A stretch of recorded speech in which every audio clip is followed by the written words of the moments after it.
Then,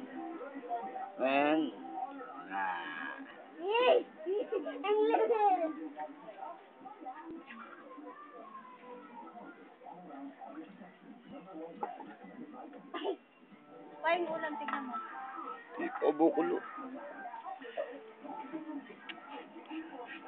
Go! Wala ka ng mama!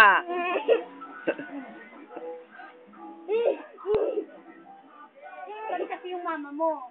Binigay ka sa akin.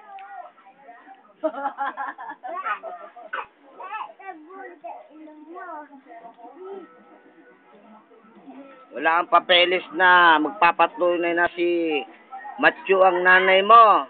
Sinong mama mo kasi? Anong pangalan niya? Sabi mo. Anong pangalan nga? Matthew. Ay, hindi niya alam eh.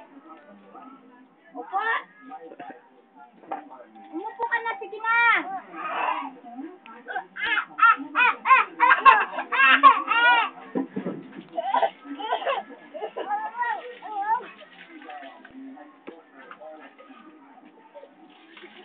Bago kumain.